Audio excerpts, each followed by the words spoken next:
ذرا انسان غور تو کرے، اگر حضور نہ آتے تو کیا ہوتا؟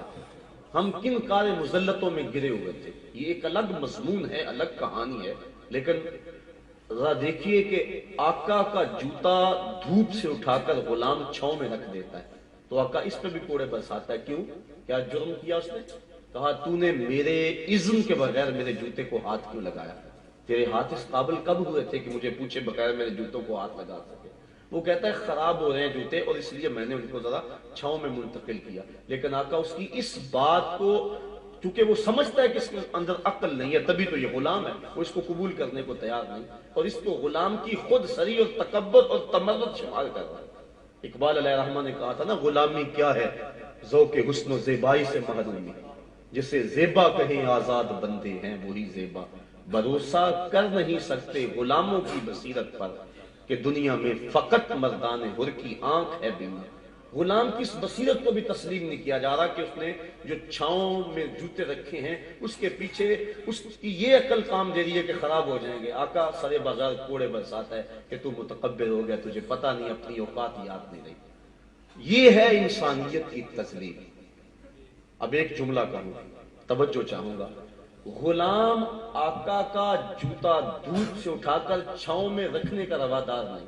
جس دور میں یہ ظلمت ہے، میرے اور آپ کے آقا و مولا عرش سے پلٹتے ہیں اور بلال حبشی کو بلاتے ہیں اور کہا بلال تو کون سا نیک عمل کرتا ہے، میں نے جنت میں تیرے قدموں کی آہٹ کو سنا ہے۔ کیا خیال ہے اس ایک جملے نے دور غلامی کی ساری تھکن اتار نہیں دی ہوگی؟ اور بلال فرش چھٹ کے فراز عرش پہ نہیں پہنچ گیا ہوگا؟ جس غلام کو آقا کے جوتے کو ہاتھ لگانے کا حق نہیں تھا، اس کو دو جہاں کا آقا کہہ رہا ہے میں نے تیرے قدموں کی چاپ کو سنا ہے، اور سنا بھی فراز جنت میں۔ اور اسی تعلیم کا نتیجہ تھا کہ حضرت بلال حبشی رضی اللہ تعالیٰ عنہ جب داریہ سے واپس آئے امیر المومنین حضرت عمر فاروق کے دور میں، تو وہ مسجد سے باہر نکل کر استقبال کرتے ہیں اور کالے رنگ کے ہاتھ کو چوم کر آنکھوں سے لگایا اور کہا یا بلالو انتا سیدنا، بلال لوگ تجھے غلام کہیں ان کی مرضی، میرا تو آقا لگتا ہے۔ کس نے ذروں کو ملایا اور صحرا کر دیا، کس نے قطروں کو اٹھایا اور دریا کر دیا، خاک کے ذروں کو ہم دوش سریا کر دیا۔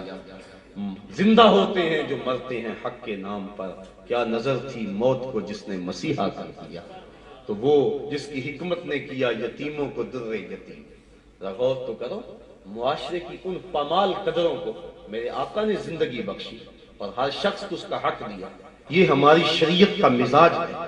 بیوہ کے سامنے اپنی بیوی سے پیار نہ کرو، غریب کے سامنے اپنی دولت کی نمائش نہ کرو، بلکہ میرے آقا نے فرمایا اپنے گوشت کی خوشبو سے ہمسائے کو تکلیف نہ دو، یا تو تھوڑا سا پانی زیادہ ڈال لو، شوربے کی ایک پیالی ہمسایوں کے گھر بھیج دو، اور اگر ایسا نہیں کر سکتے تو ایسے زاویے اور وقت میں پکاؤ کہ ہمسائے کے بچوں کو تکلیف نہ ہو۔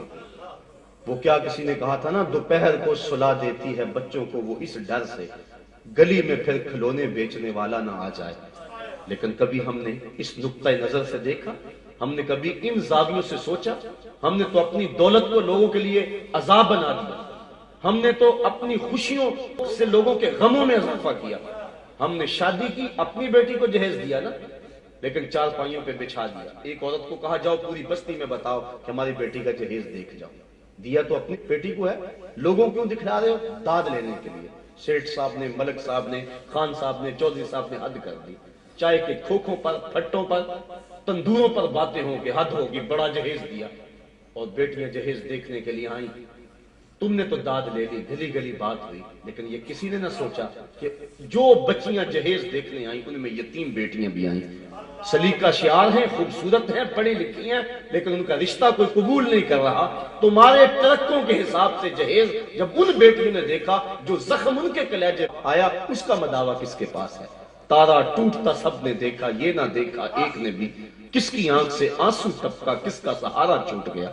تمہاری بیٹی کا جہیز دیکھنے کے لیے اس مزدور کی بیٹی بھی آئی جو بڑھاپے کے باوجود سامان اٹھا کے اڈے پہ چلا جاتا ہے، مزدوری والے اڈے پہ جا کے بیٹھتا ہے، سارے بوڑھا سمجھ کے اسے چھوڑ دیتے ہیں، اور وہ کہتا ہے مجھے 10 روپے کم دے دینا، لیکن اسے قبول کوئی نہیں کرتا۔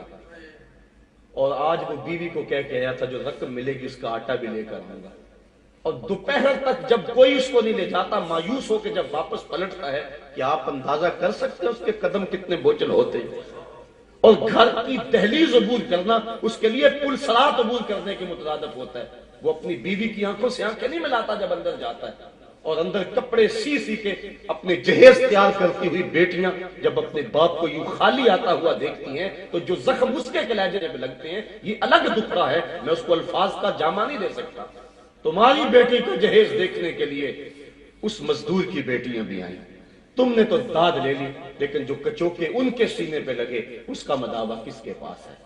کاش کہ ہم حضور کی راہوں کے مسافر ہوتے اور ہم نے حضور کی سیرت کو دیکھا ہوتا، اللہ کے محبوب علیہ السلام کے انداز تبلیغ کو اور انداز تربیت کو نظر میں رکھا ہوتا۔